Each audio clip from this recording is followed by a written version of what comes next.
Hello, everyone. Welcome to this session. My name is Mayank Pandey, and we'll be talking about this topic, which is infrastructure as code. Why is it really important? Why is it essential for your cloud team? A really quick intro about me. I run a YouTube channel called KnowledgeIndia, where I've got a lot of videos uh, on cloud, but more specifically towards AWS. If you are interested in learning that, you may visit the channel. Now, what do we love about cloud? You know, some of these things all of us know. That's why we are here, right? Uh, On-demand availability. Whenever we want, we can go ahead and spin up resources quickly. You know, we do not have to plan. We do not have to worry about the capacity planning and all of those older things, right? Speed and agility. That's why startups just love cloud, isn't it?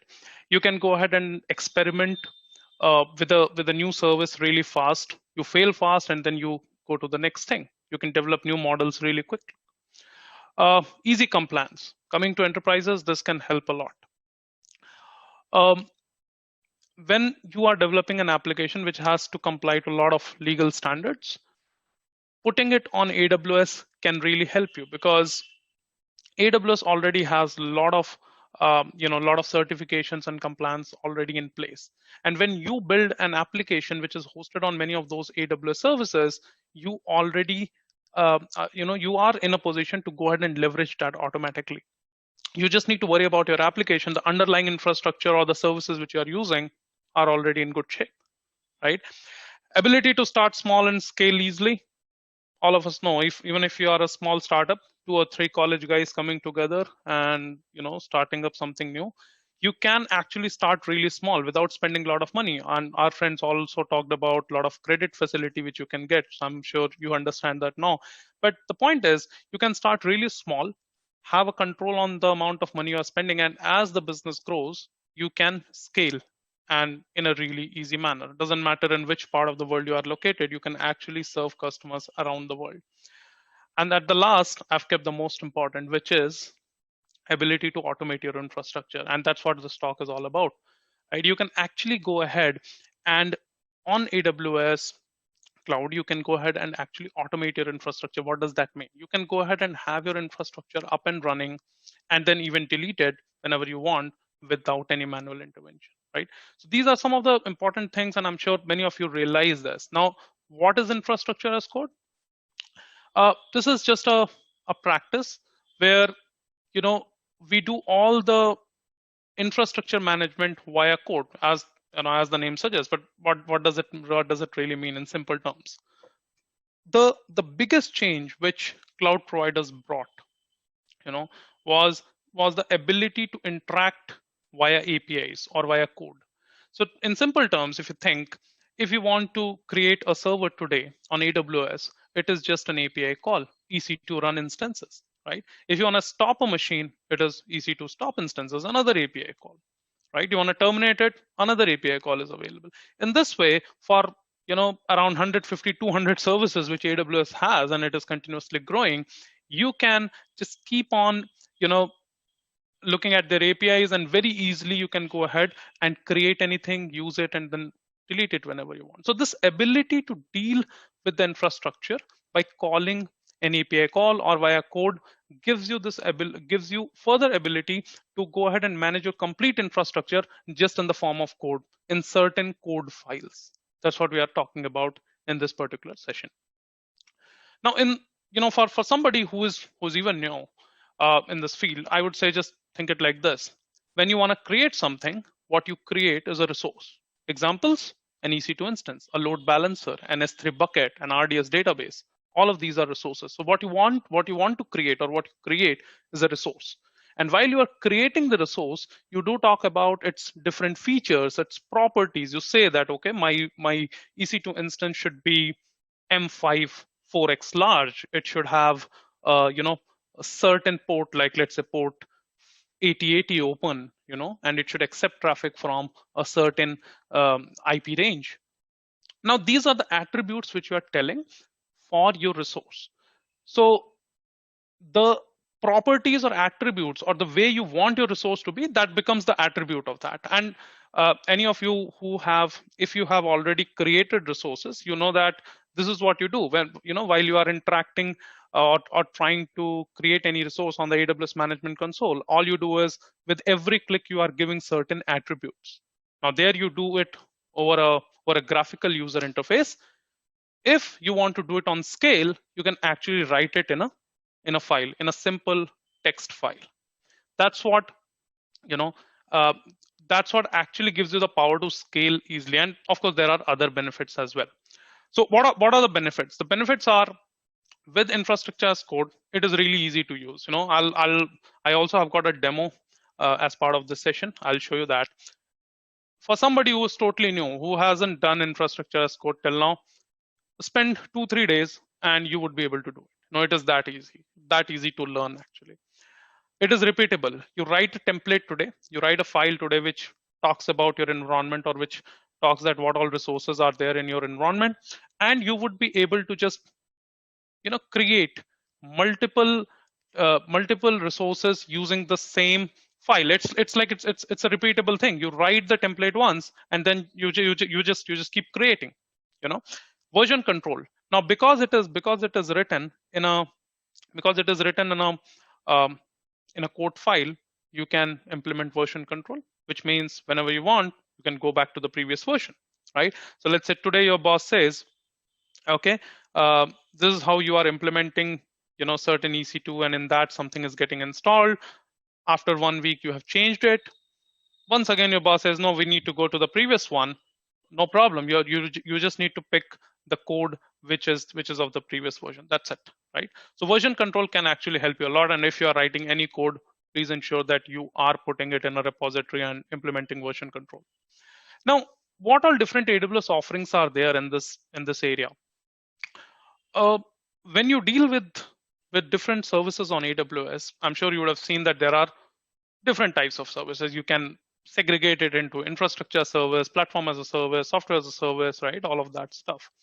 And as you move from infrastructure as service towards SaaS, the responsibility on customer's plate gets reduced, right? But it's not that it's not that infrastructure as service is out, right? All of us know that there are a lot of VMs running on the cloud, and still that's a major chunk. Now the point is, AWS has got different services which can do different types of work for you. Now, first of all, if you just try to think, for any environment which you want to host, or for any workload which you want to host on cloud, first thing is you need to create resources. Those resources could be something as completely infrastructure as service, like EC2, EBS volume, security groups related to that, all of that stuff. Or it could be an RDS, it could be a load balancer, it could be even, you go further and try to look at something completely managed service, like let's say Lambda or API gateway for that matter, where as a customer you do not have to manage any aspect of it, right? So whatever resources are there, whatever AWS resources are there, you need to create them first. In order to create any AWS resource, you have AWS CloudFormation. After that, if you are creating EC2 instance, then of course on the EC2 instance at the OS level, you need to do a lot of stuff. It could mean installing your necessary tool set. It could mean putting the correct antivirus, doing all the configuration management, right? Doing all of that. Anything which is one-time installation at the OS level, you need to do all of that. So for that, you would use some configuration management platform. Now, of course, you can go ahead, just use something which is platform agnostic altogether. Yes, that's possible. There are a lot of tools like Chef, Puppet, etc., which are quite famous. AWS gives you AWS OpsWorks, which can help you, help you go ahead with Chef and Puppet in a really managed way. So you can go ahead and explore OpsWorks. It can help you in the whole configuration space, configuration management space. You know, and the third one, which we are showing here, is AWS Code Deploy. Further to that, if you have any application, a Java application, a .NET application, or Python application, you would require a mechanism so that you can deploy the new code files or related libraries or whatever related to the application, you should be able to deploy. So for such thing, you can go ahead and use code deploy as well. So for all the different types of um, deployment or management which you want to do, AWS has got one service or the other. And the good thing is, with all of this, you can actually go ahead and script things, right? You can go ahead and script, which means you can automate. You don't need manual intervention every time. Okay, moving ahead, let's talk about CloudFormation a bit more. What is CloudFormation?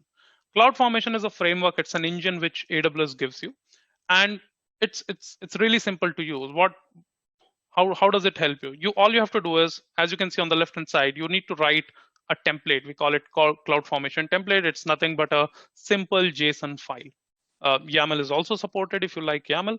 So all you do is you write a template. In that, you define that what all resources you want to create. Let's say you want to create EC2, Lambda, you want to create a load balancer, whatever you want to create, you put their necessary attributes in that file. If you want to parameterize something, it is also possible to parameterize. For example, you write a file which is there for an EC2 instance, but you don't want to fix that what should be the EC2 instance type. You don't want to fix that, don't fix it. Just define it as a parameter and then distribute this within your team. And every time somebody actually executes this template, it would be asked that, okay, give me the instance type. So maybe person A gives M4X large, person B gives R5 2X large, right? And accordingly, the resources get created. So the flow works like this. You have a template, you feed this template to CloudFormation engine, it executes the template, and as a result, what do you get? As a result, you get something called stack. A stack is nothing but collection of resources, right? For example, in one template file, I may go ahead and specify 5 resources or 6 resources. So that is perfectly fine. All of those come together and come up as a stack. Okay. And what is the benefit of treating this as a stack or launching it together as a stack? Think about this. You in your organization, you are working on some new idea, right? So that requires you to create a new environment every other day. You create a new environment which is quite complex, contains 8, 9, 10 different services. You go ahead and use it, and once the test is done, or in case the test failed, whatever, you want to just get rid of everything. Now, if you go ahead and deal with each and every resource individually, it is going to consume a lot of your time. You would not want to do that. So it's better that you actually launch it as a stack, and once your work is done, all you have to do is just delete the stack. All you have to do is one operation, delete the stack, and every resource which was created, any or every resource which was created as part of that stack, everything goes away. Slate is clean after that, right? So that's really good. We'll try to see a demo of that as I told you already. And if you have questions, feel free to note it down, put it in the comment section. I'll try to take the questions as well. Okay, so how could it help my organization, right? Trust me, infrastructure as code is useful whether you are a startup or you are an enterprise. In both the scenarios, it is really useful for you. Now, I'll try to tell you about the problem which is there in enterprises. See, it becomes very important to have a standard, right? Now, the ability to bring standards is inversely proportional to the amount of manual intervention which is there. So you need to remove the manual intervention. You need to try and do things via code, so that so that manual mistakes or errors do not happen, isn't it? So in an organization, in any organization, let's say, whenever a resource gets created, there are a lot of standards around it. A simple thing could be whenever you are creating, let's say, an S3 bucket, it should be encrypted. A very simple thing, right? It should be encrypted. Though, see, by default, if you create an S3 bucket on AWS console, it would not be encrypted by default. No, you need to go ahead and encrypt it. I mean, AWS gives you the option, but it's up to you as a customer whether you may choose to encrypt it or you may choose not to encrypt it. But if your organization says that no, it should be encrypted, right? So that is something now which you need to go ahead and do, right? Which you need to go ahead and do. And how would you do that? How would you do that? How do you ensure that any S3 bucket created in your organization, never, is always encrypted? You can go ahead and actually bake such standards with the help of infrastructure as code. You can write it in your CloudFormation template, and whoever uses that CloudFormation template, you're not asking the user, you're not giving an option to the user that do you want to encrypt it or you don't want to encrypt it. No, it's not like that. By default, when the bucket gets created, it is encrypted, right? So you can actually bake all such standards, whether it is related to security, performance, or anything, or related to even cost. Any standard which you want to bake in, you can bake it or you can hard code it in your CloudFormation template, right? Version control and hence ability to go back. We did discuss about this, right? Because you are writing your code and you are putting it into a repository, which is version control. Any day you wanna go back to a previous version, it is possible. So it's not like every day. Nowadays, in the agile environment, what happens is you do change things at very short notice, and we also realize at times that no, this new change which we did doesn't work. So you know what, go back to the thing which was there 5 days back. And when we want to do that, this versioning helps us a lot. So of course, if you are putting things in a repository, you are covered there. Okay. After this, the third point is very important.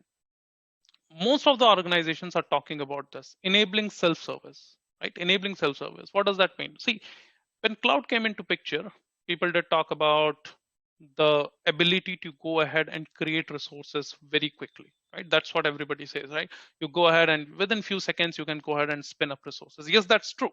There's no denying to that. You can go ahead and create resources in just 2 minutes. That's true. But can you be sure that any such resource which gets created complies to the right standards? Probably not.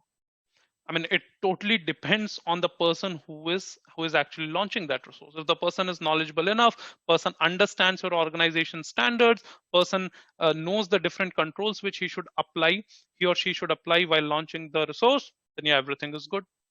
But in case the guy doesn't know about that, then all of us have seen how people launch RDS instances in the public subnet, isn't it?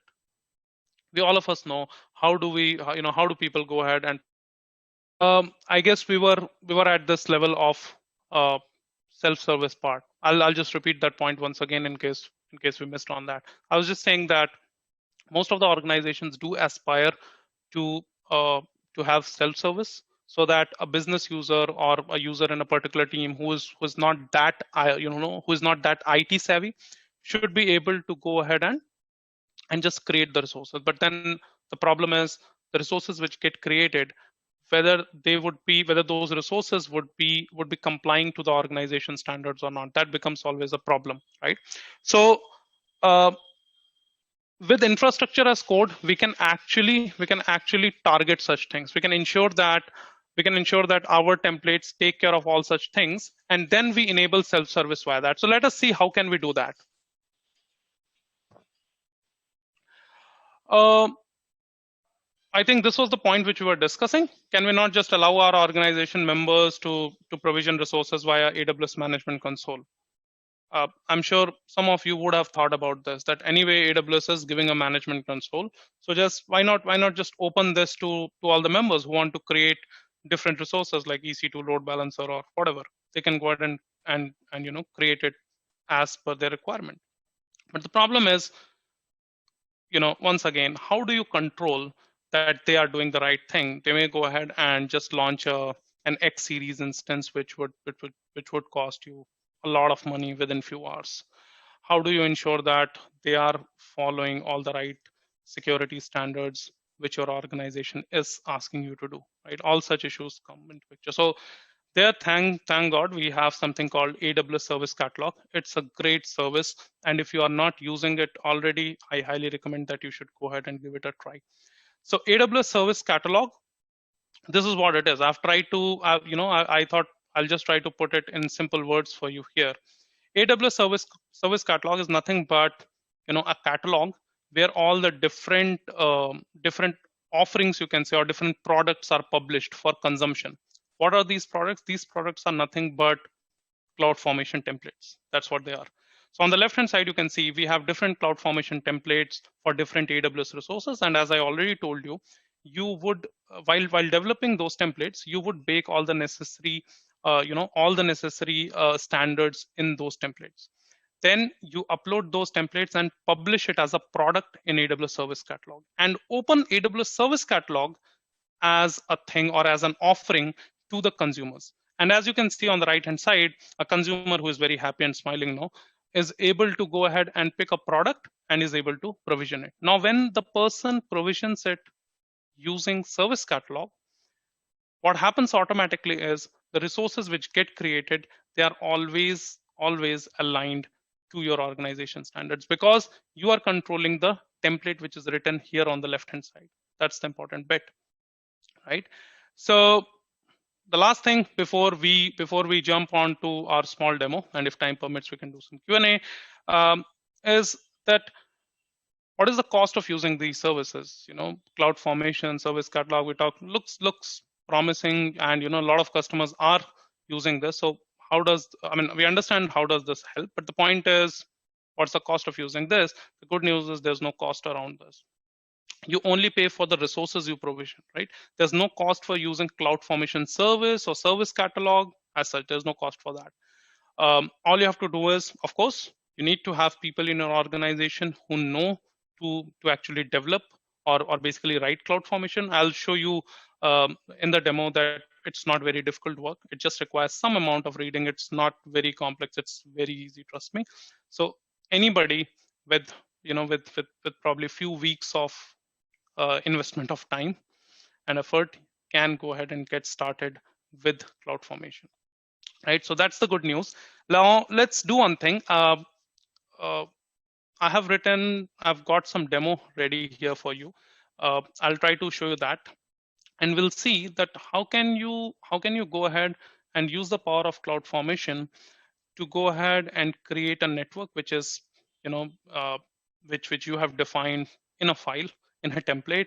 And further to that, we will also see that how can you go ahead and basically deploy all the necessary resources like a load balancer, target groups, EC2 instances, and even you can go ahead and execute something on those EC2 instances, so that when they come up, they are in a particular usable state. Okay, so let us go ahead and check that. I will share other screen. Just give me a moment here.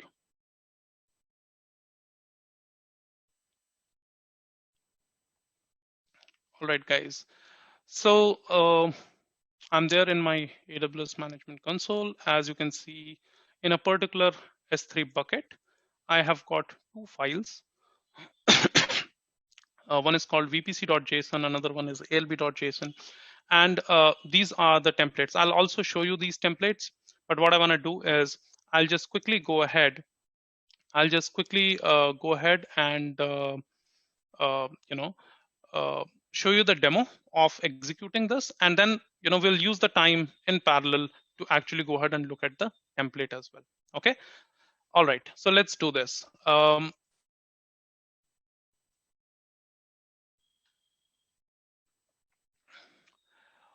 So all you need to do is go to CloudFormation.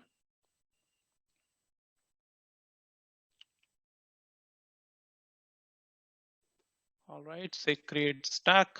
That's what we were talking. And in order to create stack, you need to give a template, right? So here, you can even upload it from local, or you may go ahead and just give it from an S3 bucket. I've already uploaded it to S3. So it is here. So first what we'll do, we'll go ahead and execute this one. So all you need to do is you need to pick up the URL for this file and give it in the CloudFormation service, right? So let's just try to take this. And we'll go here, put it here, say next. It analyzes your template. If there is any issue, you have not written something correctly in that, you'll get an error at this level itself. Now you need to give it a name. I'm gonna call it my VPC stack. So let's just finish this thing off. There are a lot of you know options which you can give here. We do not have that much time to cover all of that here, but if you're interested, there's a video which you can go ahead and watch on my channel. But what we are doing here is that with this template, we are going ahead and creating a a network in our account. So which means a VPC with the required subnets, internet gateway, route table, NAT gateway, all of that stuff, public private subnets, all of that we are creating. So we press on create stack and we wait for a few minutes. You can see here that, just give me a moment. Yeah, so you can see here that if you refresh this thing, you'll be able to see the resources. Click on resources and you'll be able to see that what all resources are getting created. So a VPC is getting created, a public IP for NAT, an internet gateway, and more things, right? So it is all getting created. You can refresh and you can keep seeing the progress here. What we could also do is just go to this template so that we can look at the template. The font is really small, so let's do something. All right, let's see here. So you can see that there is a resources section. In the resources section, we are creating a VPC. After that, we are creating subnets. This is a public subnet. After that, we are creating another public subnet following the principles of high availability, right? So because everything fails all the time. So remember that you always span across two ACs, okay? So we have got two public subnets. As you can see, whatever are the properties of those two public subnets, we have given it. For example, the first one is in US East 1A, second one is in US East 1B, all such things. If you want, we are also giving some tags, etc. to the public subnet. Then we are creating an internet gateway. See, whatever you see here in the type, that is the resource type. You see, this is the name of the variable or name of the resource, logical name of the resource, you can say. So in this way, all these things get created, and after that, few things will come out as output. I hope all of this is done now. Let's go and check the status. So go to resources. Many of these things are created, but the creation is still in progress. Why? Because NAT gateway is taking time. All of you know this thing, right? NAT gateway generally takes some amount of time. So that's why the delay here. As soon as that is ready, our stack would be in shapes. Let's do one thing. Let's go to VPC dashboard, refresh this, and we should see this VPC. This is the VPC which got created now, and this will have 4 subnets. So if we go to subnets, and we can just probably go and filter. Let me just filter with the name demo. So we should see 4 subnets, 2 public and 2 private. And as you can see, 1 IP address is consumed here. Do you know what's the reason? NAT gateway has taken that. And if we go to NAT gateway, you should see NAT gateway as well. You see, this is available. Good. So all of this is fine. Let's refresh. Okay, this is done. Is something else pending here? Probably no.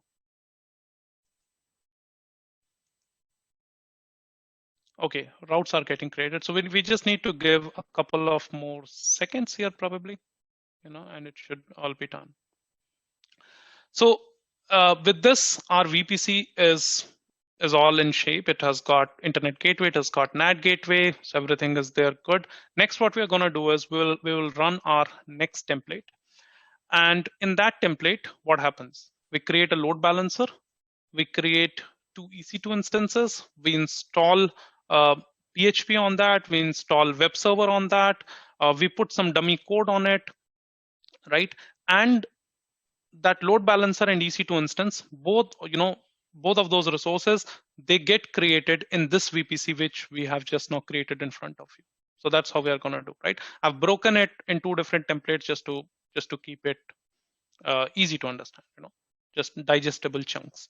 All right, so let's do that. And I hope you are able to see the time, it happens quite fast. Of course, when you're developing the template, it would require some time, but once you have developed it, using it is really easy, and it really adds to your speed and agility. All right, so this is done. Let's do next one, create stack.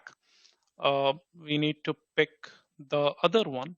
So we go here, and we'll just go to the other file, other JSON file, which is this one, and we'll pick its URL and put it there. All right, so let's do this.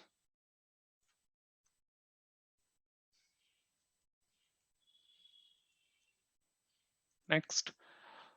Now I need to give it some name. So I'm just gonna call it app01 stack.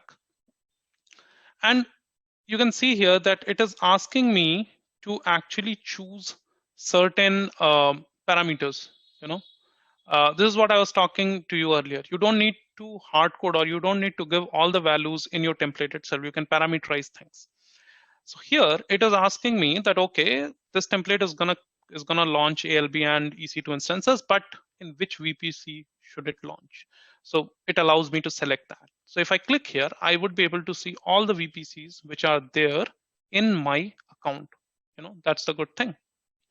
So what we'll do is the one which we created is VPC my demo. So I'll select that.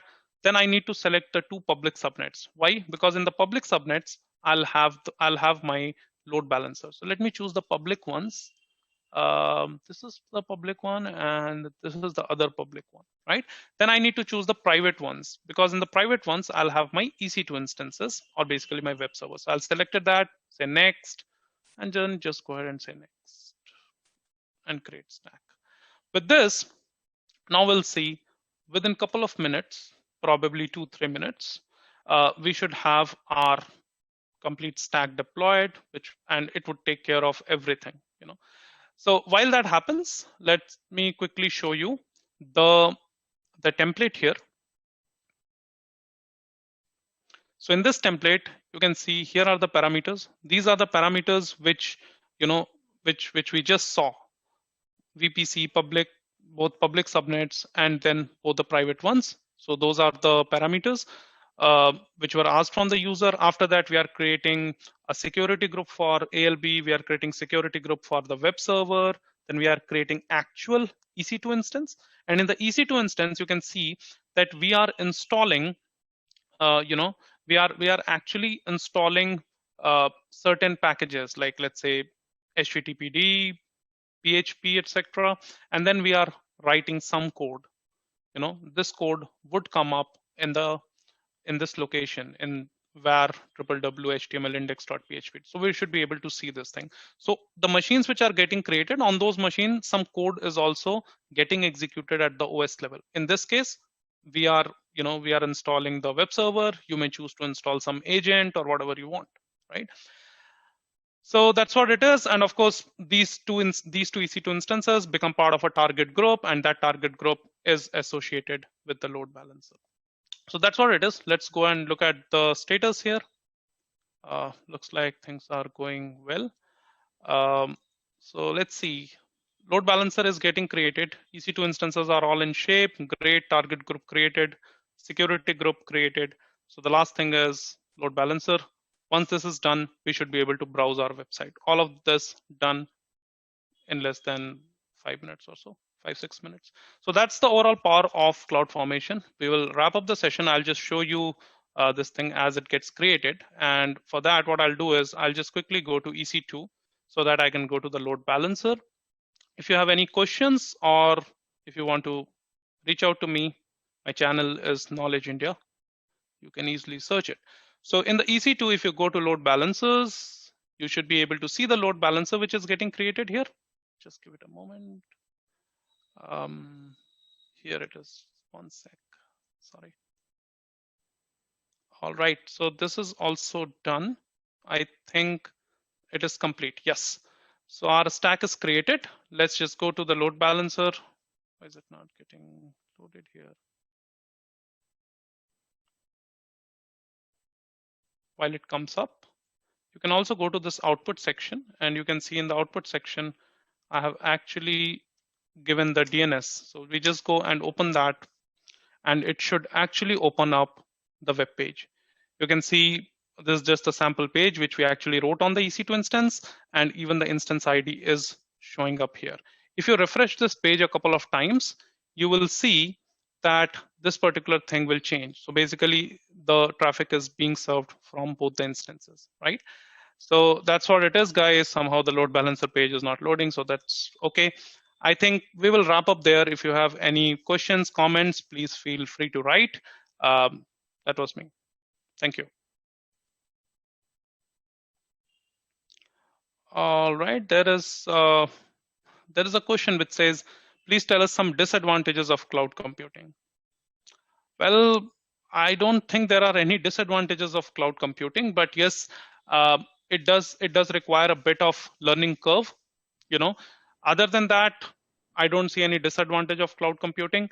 Uh, yes, there can be issues if a company moves to cloud without proper learning, then there can be a problem because people do a lot of mistakes in that case. So I think that's one thing which we should really take care of. Otherwise, I do not see any disadvantage of cloud computing. Is self-service as like we can customize as our company required? Yes, that is correct. So whatever I was showing here in my slide, actually, let me just go there very quickly without taking a lot of time. So if you just look at this particular slide, on the left hand side, all these templates, these are something which your team would actually go ahead and develop, right? And would be able to publish it in via service catalog. So you have complete control of whatever is being written here. And hence the resources which you want to allow, the standards which you want to enforce, only those things will go out. So it would not happen that somebody just goes to your AWS account and creates a particular resource which you do not use in your company at all, and you are unnecessarily paying money for it. That won't happen. If your organization uses 10, 15 resources, you write templates for that, bake the standards, and publish only those 10 or 15 resources in the service catalog. I hope that helps, and I'll be happy to connect with you. My my credentials and the way to connect is given below. Thank you, everyone.